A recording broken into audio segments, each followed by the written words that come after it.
Class 8, here is your new chapter, that is chapter number 8, polynomials. So what do you mean by the polynomial? Poly means many, nomial means term, means कोई ऐसा expression जिसमें number of terms आती हैं उसको हम क्या बोलते हैं polynomial. See here is the example. मतलब 3x भी हो सकता है, साथ में उसके y भी हो सकता है. मतलब सपोज 3p 4p क्यू, ठीक है. फिर ऐसे तो ये देखो कितने वेरिएबल्स आ गए, तो ये सारे एक लाइन में आ रहे हैं, तो दैट मीन्स ये एक्सप्रेशन बन गया और इस एक्सप्रेशन को हम क्या बोलेंगे polynomial. Same this is also polynomial, this is also. उसके बाद आ गया पॉलीनोमियल्स की type, that is types of polynomial. तो फर्स्ट पॉलीनोमियल क्या टाइप क्या है, मोनोनोमियल. तो इसमें क्या है, mono means one and nomial as I had already told you that nomial means term. तो वन टर्म जिसमें वन टर्म हो सकता है, जैसे 4x², 3x, ठीक है. 2 सिंगल टर्म 2 भी हो सकती है, -7/9, 32xy, ये सारी एक टर्म बन रही है, तो इसको हम क्या बोलेंगे मोनोनोमियल. एंड इसकी नेक्स्ट टाइप क्या है, बाइनोमियल.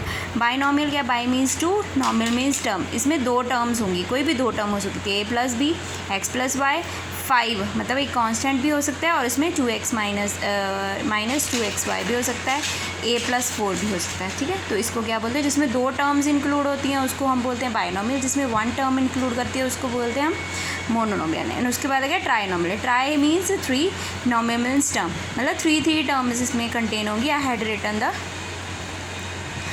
The examples. और उसके बाद आ गया degree of polynomial. Degree of polynomial क्या कहते हैं, highest power of the variable in the polynomial of one variable is called. एक ही वेरिएबल में, जैसे सपोज x है, जैसे यहाँ पे मैंने लिखा है 4x² 3x² 4x³ + 3x² + 5x + 6. तो एक ये पॉलीनोमियल है, इसमें एक ही वेरिएबल चल रहा है x, ठीक है. ऐसा एक एक्सप्रेशन जिसमें एक ही वेरिएबल और उसमें हाईएस्ट पावर. अब हाईएस्ट पावर कौन सी है इसमें, 3. तो इसको हम क्या बोलते हैं, डिग्री ऑफ द पॉलीनोमियल. उसके बाद इसकी डिग्री ऑफ पॉलीनोमियल की टाइप आ गई लीनियर पॉलीनोमियल. लीनियर जिसमें सिर्फ एक जिसकी डिग्री 1 हो, जैसे x+b, 3x+4 x की पावर कितनी जा रही है, 1, तो एक ही पावर हो x की. उसके बाद आ गया क्वाड्रेटिक पॉलीनोमियल. डिग्री उसकी कितनी होती है, क्वाड्रा मीन्स 2. तो क्वाड्रेटिक पॉलीनोमियल मीन्स डिग्री जिसकी 2 जा रही है, मतलब ax² + bx + c. तो इसमें हाईएस्ट पावर कितनी जा रही है, 2.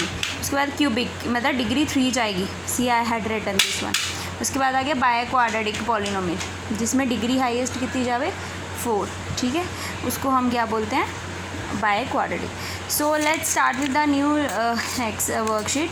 So you will clear all the things over there. जैसे worksheet first है, find out the whether the expression is polynomial और नॉट. एक चीज़ बता देती हूँ, पॉलीनोमियल होता क्या है. पॉलीनोमियल कुछ भी हो सकता है, but the condition is that उसकी जो पावर है वो कभी भी फ्रैक्शन में नहीं होगी. पावर कभी भी फ्रैक्शन में नहीं होगी, पावर कभी भी नेगेटिव नहीं होगी, पावर कभी भी अंडर रूट में नहीं होगी.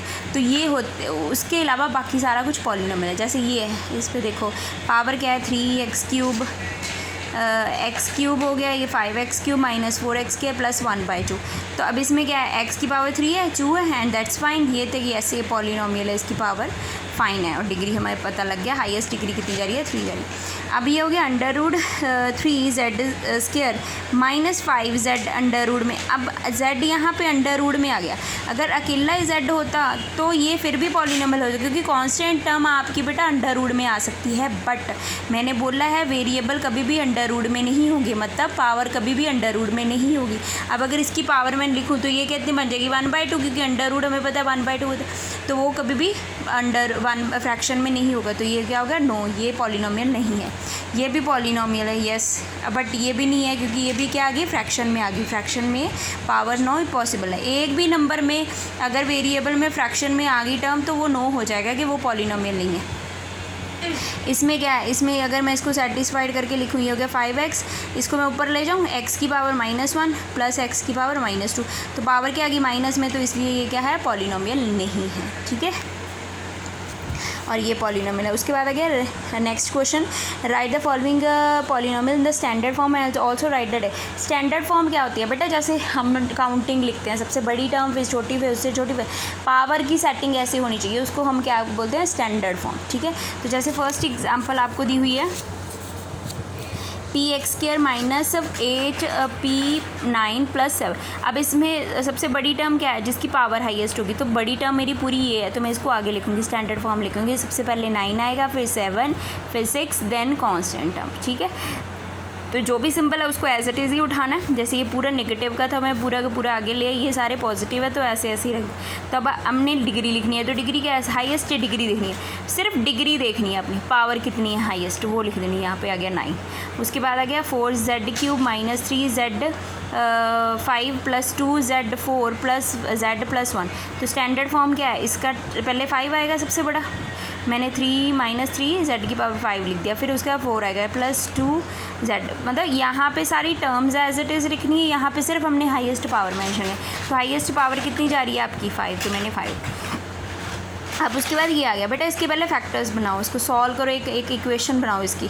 तो पहले मैंने x को बाहर रखा, इसको अंदर रख दिया।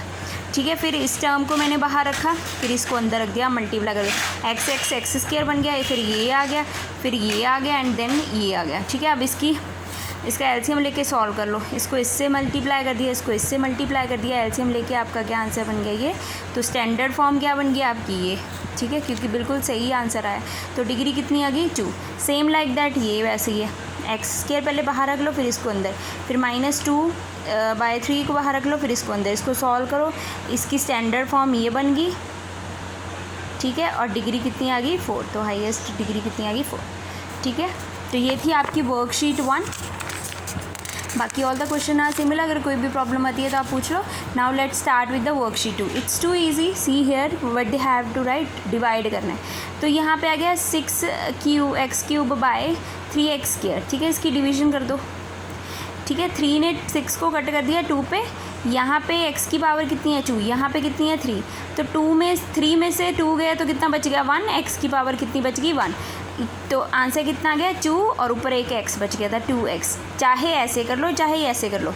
मैंने 6 को 3x की पावर कितनी है 3 टाइम ओपन करके लिख लिया, अपॉन फिर 3, फिर उसके साथ क्या है, उसके साथ है x²। तो x² को 2 बार लिख लिया, x कट गया, ये भी कट गया, 2x ऊपर कट गई, 2x नीचे कट गई। 3 ने 6 को 2 पे कट कर दिया, तो ऊपर क्या बच गया, एक 2 बच गया, एक x बच गया, तो आंसर कितना आ गया 2x। सिमिलरली ये आ गया। ठीक है, -35x की पावर 4 - 7x³। तो माइनस माइनस कट गया, 7 ने 35 को कट कर दिया 5 पे, x³ ने मतलब 4 - 3 कर दिया, तो आंसर कितना आ गया x की पावर 1, तो आंसर कितना आ गया 5 आएगा। इसको भी ऐसे ही कर सकते हो, 35 - 35 x की पावर 4 को मैंने 4 टाइम ओपन कर लिया, अपॉन -7x की पावर क्यूब को 3 टाइम ओपन कर लिया, तो ये इससे कट गया, माइनस माइनस कट गया, ऊपर क्या बच गया 7 भी कट हो जाएगा, 7 ने कट कर दिया 5 पे 35 को, तो ऊपर बच गया 5 एंड x, नीचे कुछ भी नहीं है, तो आंसर कितना आ गया 5x। ठीक है, सेम लाइक दैट ये है, इसकी भी ऐसे की हुई है, इसकी डिवीजन ऐसे की हुई है। तो अगर कोई भी प्रॉब्लम आती है तो यू कैन आस्क, ये तो डिवीजन नॉर्मल डिवीजन। अब सेकंड क्वेश्चन है, कहते हैं डिवाइड, आपको एक एक्सप्रेशन दिया होगा और ये कहते हैं इसके डिवाइड करो। ठीक है, तो आपने क्या करना है, इसको ऐसे ही पहले हम जैसे लिखते हैं डिवीजन वाली फॉर्म में लिख दो, फिर एक केले को कर दो, पहले इसके नीचे इसको कर दो, इसके नीचे इसको कर दो, इसके नीचे इसको कर दो, इसके नीचे इसको कर दो विद द सिम्बल्स। तो देखो ये नेगेटिव था, मैंने नेगेटिव कैरी किया इसके साथ भी नेगेटिव था, इसके साथ था, सबको सेपरेट कर दिया, फिर उसके बाद उसकी कटिंग कर दिया and you will get the answer. Same like that ये भी ऐसे ही आ गया, सेपरेट कर दो and then you will get the answer. तो क्वेश्चन 2 ऐसे आएगा, अगर कोई प्रॉब्लम आती है तो यू कैन आस्क। उसके बाद जो थर्ड क्वेश्चन आता है ये थोड़ा डिफ़िकल्ट लगता है, बट इट्स टू इजी, इसका कंसेप्ट समझ लो, क्योंकि वर्कशीट 3 पूरी इसके ऊपर डिपेंड करती है। To divide by the using long division method, also write the question and remainder. Long division method से करना है, डिवीजन ऐसे जैसे हम करते हैं वैसे करनी है। अब सबसे पहले तो जो आपको इक्वेशन दी है उसकी स्टैंडर्ड फॉर्म सेट करो। अब यहाँ पे देखो ये हो गया 8x³ - 8x³ plus 6x4 - 4 plus 12x। ठीक है, तो ये है राइट। तो ये देखो इसमें अब हाईएस्ट पावर किसकी है, इस पूरे टर्म की है, तो इट मीन्स ये आगे आना चाहिए, मैंने इसको आगे लिख दिया, फिर क्यूब वाली टर्म लिख दी, फिर अकेली एक्स की, फिर कांस्टेंट टर्म लिख दिया, ठीक है। तो मैंने लिख दिया डिवाइडेड इन स्टैंडर्ड फॉर्म, ये आ गई उसकी, फिर डिवाइडेड, इसके भी नंबर हैं, ये नहीं है कि आपने ऐसे ही शुरू कर देना, इसको डिवीजन कर देना, इसका भी नंबर है, तो पेपर में नंबर कट जाते हैं अगर आप स्टैंडर्ड फॉर्म में नहीं लिखोगे। फिर उसके बाद से शुरू कर दो, मैंने 2x², यहाँ पे सबसे पहली वाली टर्म लिखो, क्या है आपकी 6x⁴, तो 2 को किससे मल्टीप्लाई करें कि 6 बन जाए, ऑब्वियस है 2 को पहले 2 को मैं किससे मल्टीप्लाई करूँ, तो मैंने 2x यहाँ पे लिख दिया, 2 को किससे मल्टीप्लाई करें 6 बन जाए, 3 से 6 बन गया। अब मुझे क्या चाहिए, यहाँ पे x² है, यहाँ पे x⁴ है, तो मुझे 8 मीन्स x² और चाहिए, तो ये क्या आ गया x² कितना हो गया 4, 6x4, ठीक है। तो ये कितना बन गया 6x। अब यहाँ पे नेगेटिव साइन लगना है क्योंकि ये पॉजिटिव था, तो मैंने यहाँ पे नेगेटिव लगा दी, तो ये कट गया, ठीक है। अब उसके बाद क्या आ गया -8x³, फिर उसके बाद देखना 2 को किससे मल्टीप्लाई करें, जैसे अब मैंने 3x² से मल्टीप्लाई किया, मैंने 3x यहाँ पे लिख दिया। अब मैंने लिखा x², ठीक है, x²। अब मुझे चाहिए -8, माइनस तो चाहिए मुझे, अब 2 को इससे मल्टीप्लाई करें कि 8 बन जाए, 2 को मैं 4 से मल्टीप्लाई करूँ, बन गया 8। अब x² की टर्म देखो, यहाँ पे x² है, यहाँ पे क्यूब है, मतलब मुझे इसके साथ एक और x चाहिए, तो मैंने यहाँ पे x लगा दी। तो जब इसको मल्टीप्लाई करूँगी तो कितना बन गया 8x³। तो ये मैंने माइनस था, साइन चेंज हो गया, यहाँ पे प्लस लगा देना, कट गया, तो ऊपर मैंने लिख दिया। अभी उसके बाद आ गया 12x - 4, वो मैंने एज इट इज़ नोट दिया क्योंकि यहाँ पे x² है, यहाँ पे सिर्फ x है, तो हम आगे नहीं जा सकते। तो आपका क्वोशंट क्या बन गया, ये रिमाइंडर क्या बन गया 10 1, ठीक है। उसके बाद see next one question same as it is, पहले तो इक्वेशन दी थी मुझे ये वाली, इसको मैंने स्टैंडर्ड फॉर्म में लिखा, ठीक है, इसको स्टैंडर्ड फॉर्म में मैंने लिख दिया, फिर इसकी डिवीजन एज इट इज़ शुरू कर दी। x⁵ है, x⁵ को मैंने x⁻10 बनाना है और साथ में 5 होना चाहिए, तो x⁵ है और मुझे 5 चाहिए, पहले तो मैंने 5 से मल्टीप्लाई कर दिया। अब x⁻10, तो ऑब्वियस है यहाँ पे मैं क्या करूँगी, x⁵ से मल्टीप्लाई करूँगी, ठीक है, तो मैंने मल्टीप्लाई कर दिया, तो बढ़ गया मेरा 5x⁻10, तो यहाँ पे नेगेटिव लगा दिया, ये कट गया, ऊपर जो था मेरा डिविजन वो मैंने यहाँ पे लिख दिया, फिर -9x वो लिख दिया, ठीक है। अब x⁵ को मैं किससे मल्टीप्लाई करूँगी, -9 से, तभी मुझे 9 गेट होगा। अब मुझे 8 चाहिए, तो यहाँ पे साथ में कितना x⁻3, तो बन गया 8, तो यहाँ पे 8 ऊपर लिख दिया मैंने ये आंसर। फिर उसके बाद यह अब लास्ट को 7x एज इट इज़ छोड़ा हुआ है, क्यों, क्योंकि x⁵ है, वो मुझे आगे कैसे मिल सकती है, यहाँ पे x⁻1 है, यहाँ पे 5, ये तो जा ही नहीं सकता, तो इसलिए मैंने इसको ऐसे, तो क्वोशंट मेरा कितना है, जो ऊपर वाला आंसर है, एंड रिमाइंडर मेरा कितना है, जो मेरा डाउन साइड है। So I hope so this one concept is clear. Now see the worksheet 3, it has same as it is. पहले तो यहाँ पे देखो क्या लिखा, यूजिंग द फैक्टर मेथड, तो अपने फैक्टर्स बनाने हैं पहले, तो पहले फैक्टर्स बनाओ, जैसे आपको दिया हुआ है x² + 3x + 2 बाय x, मैंने उसको ऐसे लिख लिया, ठीक है। अब x² + 3x + 2 के फैक्टर्स बनाओ, x² + 3x + 2 के फैक्टर बनाए, तो देखो इस टर्म के आगे जो टर्म होता है और ये टर्म है, इनको मल्टी, यहाँ पे क्या पड़ा है, ऑब्वियस है 1 है, यहाँ पे क्या है 2 है, 1 × 2 कितना हो गया 2। अब इट मीन्स मेरी सेंटर वाली टर्म के फैक्टर्स वही होने चाहिए, तो 2 को क्या करें कि मेरा 3 बन जाए, 2 × 1 कितना हो गया 2, 2 भी बन गया, और 2 + 1 कितना हो गया 3, तो इट मीन्स मेरा क्या हो गया x² + 2x + x + 2, तो ये देखो मैंने यहाँ पे ही वो लिख दिया। अब कॉमन निकाल लो, इन दोनों में से कॉमन क्या निकल देगा x, और यहाँ से ऑब्वियस है 1, तो एक बच गया x + 1 और एक बच गया x + 2, तो ये इससे कट गया और ये आंसर कितना आ गया, तो आपने यहाँ पे क्वेश्चन लिख देना, तो question is x + 2, same as it is ये करो। इसके आगे कितना है 1 है, अब 1 को मैंने -18 से मल्टीप्लाई किया, कितना आंसर आ गया -18। अब -18 के फैक्टर्स बनाओ कि आपके 80 में, तो ऑब्वियस है 9 के टेबल पे होता है 2 × 9 × 2 कितना हो गया 18, ठीक है, और 9 - 2 कितना हो गया 7, तो मैंने देखो ये यहाँ पे इसीलिए ये लिखा हुआ है, ठीक है। फिर उसके बाद फैक्टर्स निकले एंड आंसर मेरा ये आ गया, तो ये तो था फैक्टर मेथड। अब उसके बाद सेम एज इट इज़ यहाँ पे लिखा हुआ लॉन्ग डिवीजन मेथड, डिवाइड करो पॉलिनोमियल को एंड चेक भी करनी है, यहाँ पे अगर चेकिंग दी है तो आपने चेकिंग, तो मैंने ये मुझे था, मैंने सारा एज इट इज़ लिख दिया। और देखना है आपने ये स्टैंडर्ड फॉर्म में है, ये स्टैंडर्ड फॉर्म ऑलरेडी सेट है तो मैंने ऐसे ही लिख देनी है। फिर 2p-1 मैंने बाहर लिख दिया। अब इसकी डिवीज़न मैंने शुरू कर दी। 2p-1 2p-1 मुझे यहाँ पे कितना चाहिए 4p³, यहाँ पे कितना है मेरा 2p, तो 2 से मल्टीप्लाई करने पे मुझे 2 मिल जाएगा। येस, अब मुझे साथ में क्या चाहिए 2², तो ये कितना हो गया 4p² माइनस 2p²।